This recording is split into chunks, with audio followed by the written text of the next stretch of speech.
You know, there was a time that I watched the entire Trimet board meeting from beginning to end every month, and I did it for quite a few years. But I stopped doing it about 2 years ago because I got tired. I got tired of the hypocrisy. Okay, I got tired of listening to these people present themselves in this phony baloney milieu that they have over here at the board meeting. The board meetings are highly scripted, and you know how the TriMet people are. They only present the point of view they want to present. They don't present a real picture of what's going on. So I just got tired of that, and so I stopped watching them. And I'm going to start watching them again because you know this information that comes through those board meetings is actually very vital.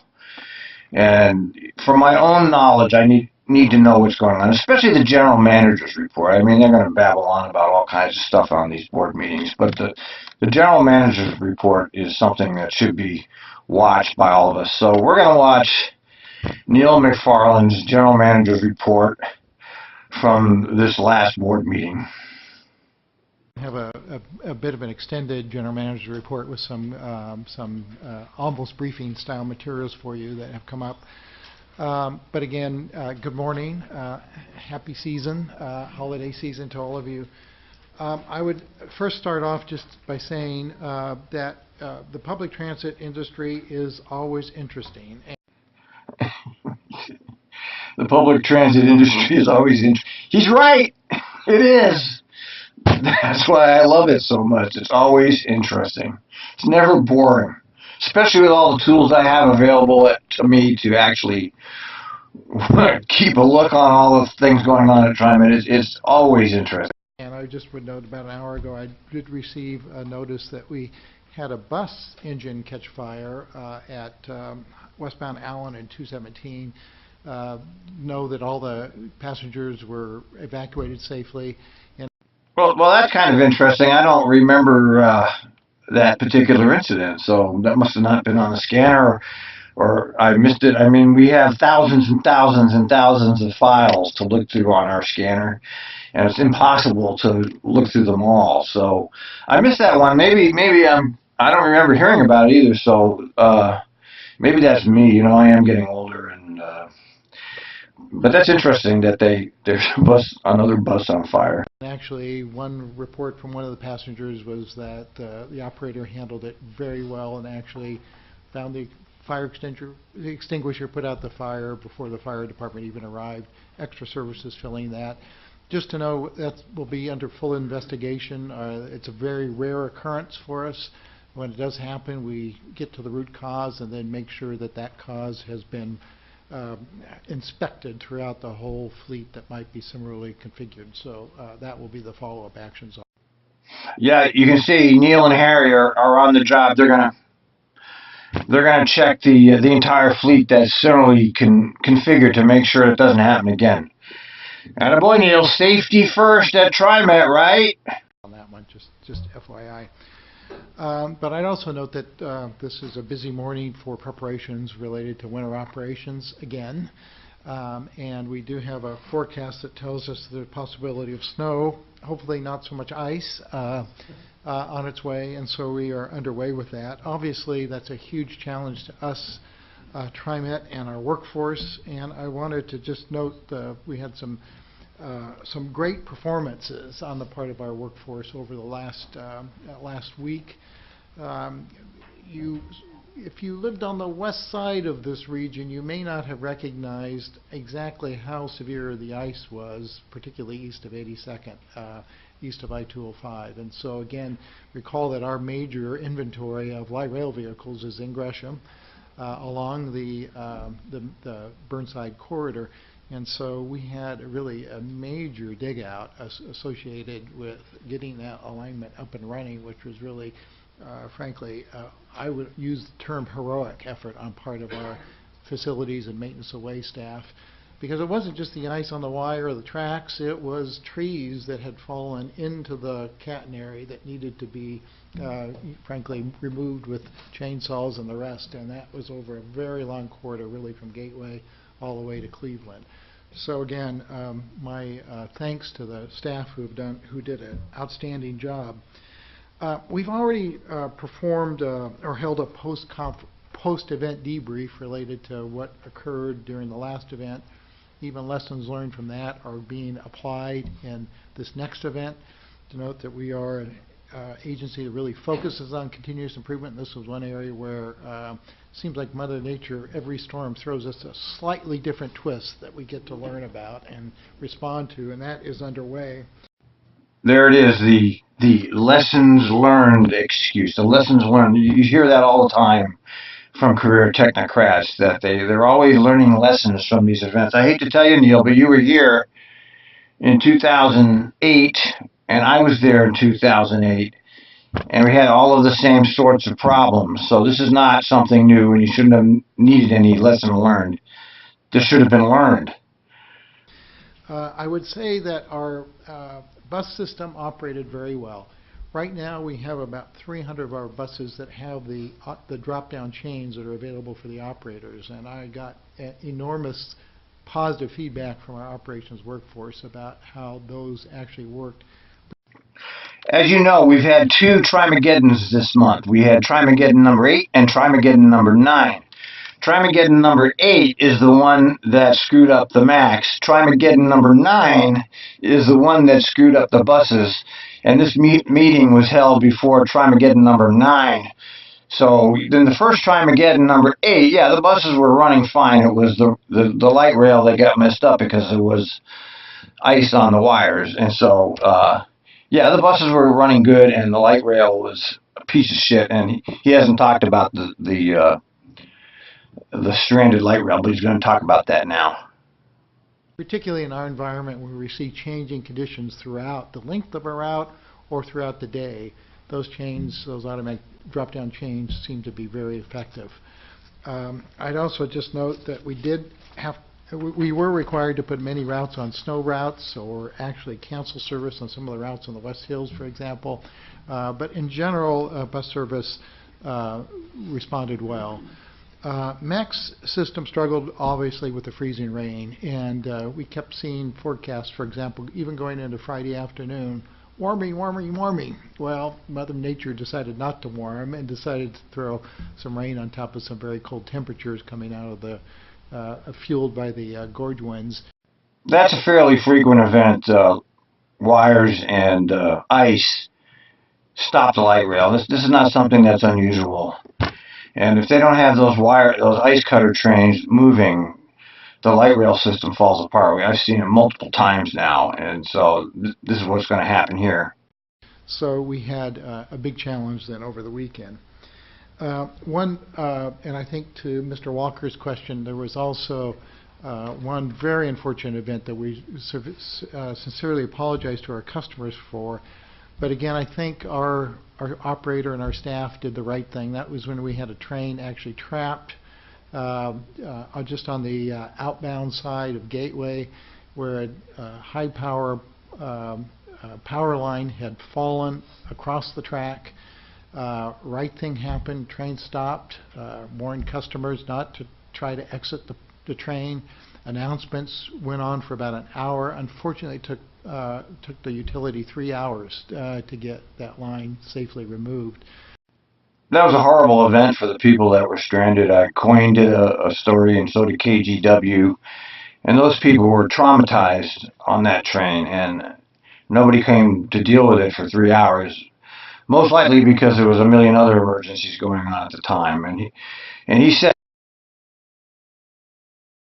in that clip that the announcements were good. Well, that's not what I heard on Twitter. That's not what the news media said.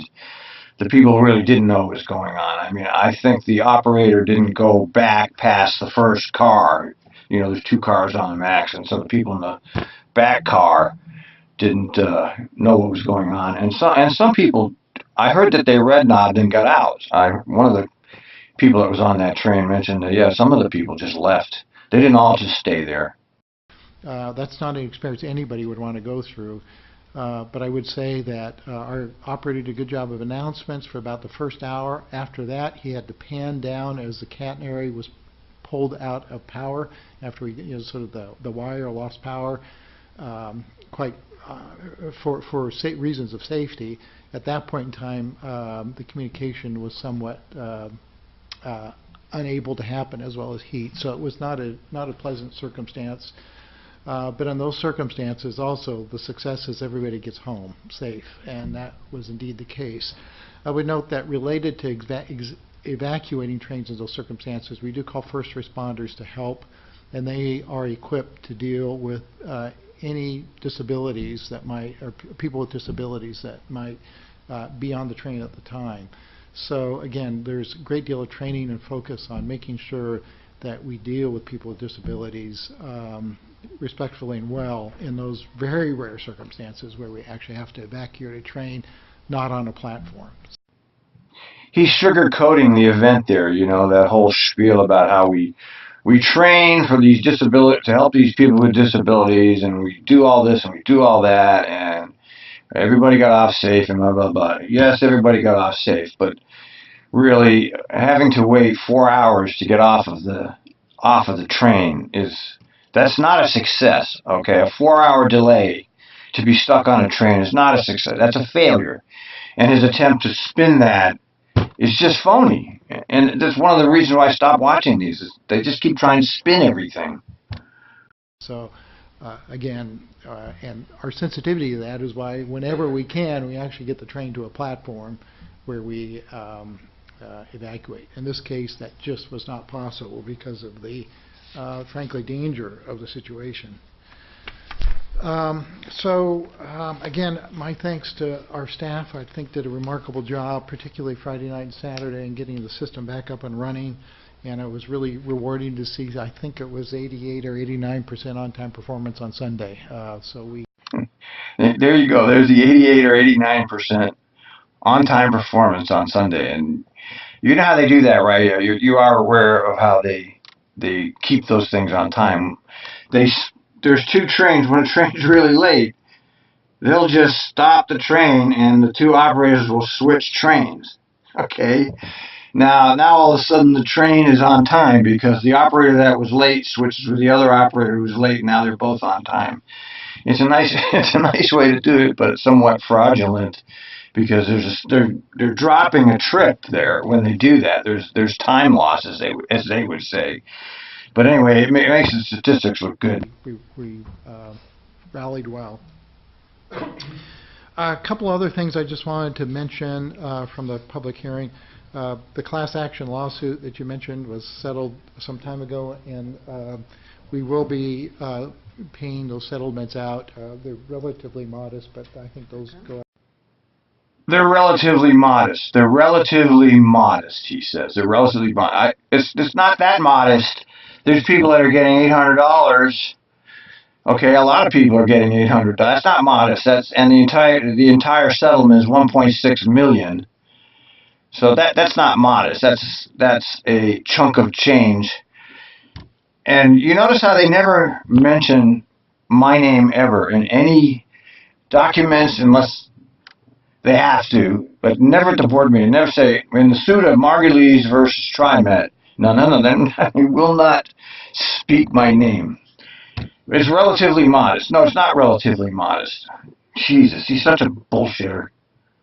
This year as well, so within the next short period.